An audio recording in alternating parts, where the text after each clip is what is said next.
गुरुर्ब्रह्मा गुरुर्विष्णु गुरुदेव महेश्वरा गुरु साक्षात परब्रह्म तस्मै श्री गुरुवे नमः। नमस्कार दोस्तों, मैं मूलचंद गुप्ता पुनः आपके सामने प्रस्तुत हूँ।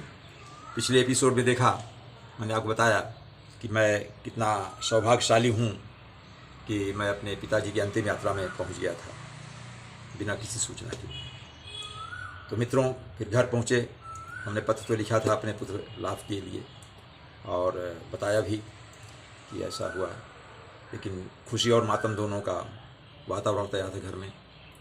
और मित्रों, मुझे ये पता लगा कि मेरे पिताजी चूँकि 21 को उनकी डेथ हुई थी, 21 मई सन 1979 को, और 22 मई सन 1979 को उनकी अंतिम यात्रा, उनका अंतिम संस्कार गंगा जी किनारे किया गया था।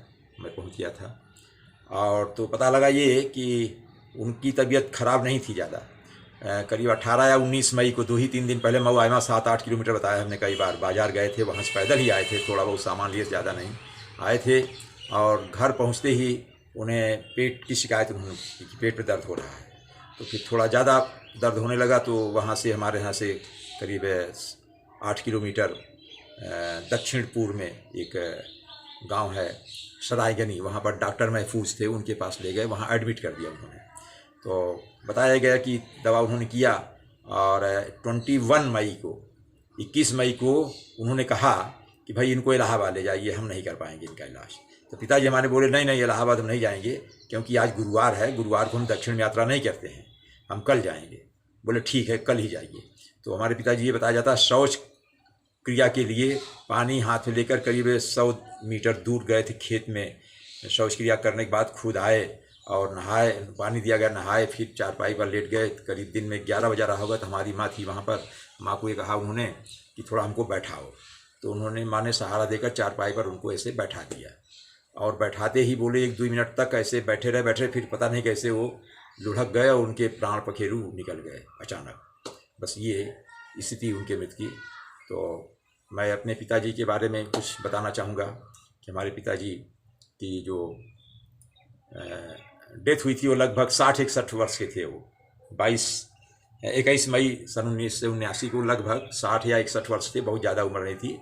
अच्छा, उनको कोई खास बीमारी नहीं थी, केवल खुजली से थोड़ा पीड़ित रहते थे कभी कभी। तो थोड़ा उसकी साफ़ी एक लिक्विड दवा आती है, उसको पीते रहते थे प्रायः, जो मैंने हमेशा देखा है। और उनका जीवन बड़ा सीधा साधा रहा। बाल उन्होंने कभी नहीं रखे, हर 2 महीने पर, 2.5 महीने पर या 1.5 महीने पर ही वो मुंडन हो जाते थे पूरा। और उन्होंने बाल कटिंग कभी नहीं कराई, ये मेरे जानकारी में ऐसा है। और दूसरी बात, वो हमेशा साफ़ा पहनते थे, साफ़ा लगाते थे सर में धूप में, और सफ़ेद गमछा रखते थे, धोती कुर्ता और जैकेट पहनते थे। धोती कुर्ता उनका सफ़ेद, धोती तो सफ़ेद होती है, कुर्ता भी केवल वो सफ़ेद पहने। मैंने उनको कलर में कभी कभी एक आध कुर्ता शायद उनके पास क्रीम कलर का था, लाइट क्रीम, और इस तरह से उनका ये पहनावा था।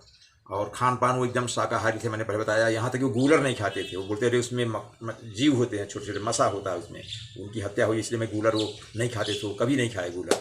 और हमारे घर में बड़े भाई वगैरह जो थोड़ा सा नॉन वेजिटेरियन थे, खाना वाना बनाते थे अपना नॉन वेज, तो उनका बर्तन अलग रहता था, रूम भी अलग उसमें बनाते थे, चूल्हे पर अलग से। हमारे पिता कभी बोलते थे, हम सुनते थे, अरे ये सब राक्षस हो गए हैं यार, ये सब मांस खाते हैं, राक्षस प्रवृत्ति के हैं।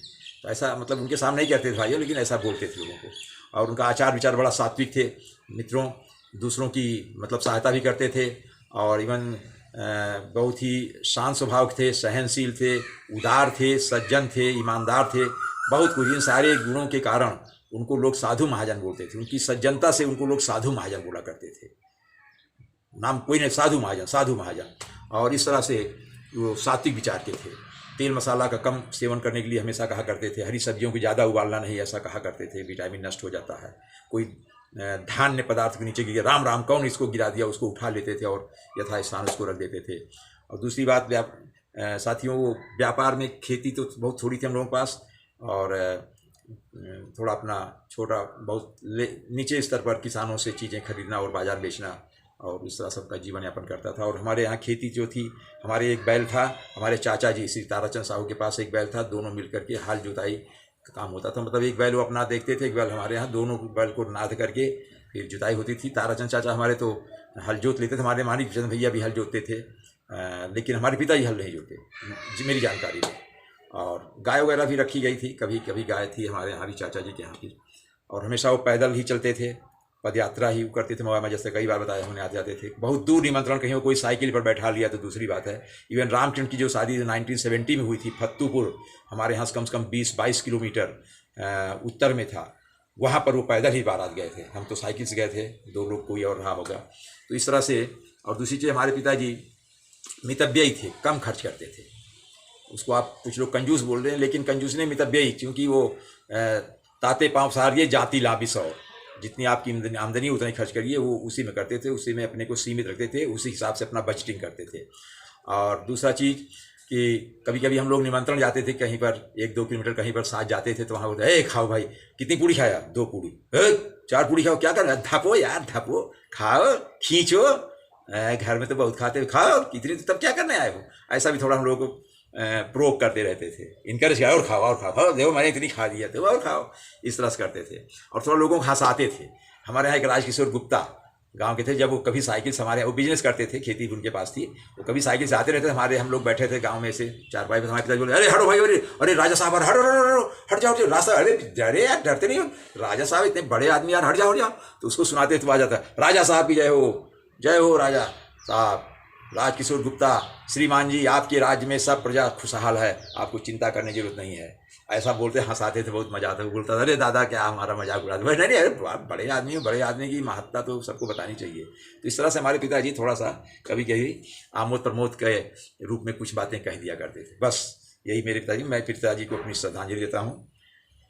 नमस्कार मित्रों, धन्यवाद, आगे फिर मिलेंगे।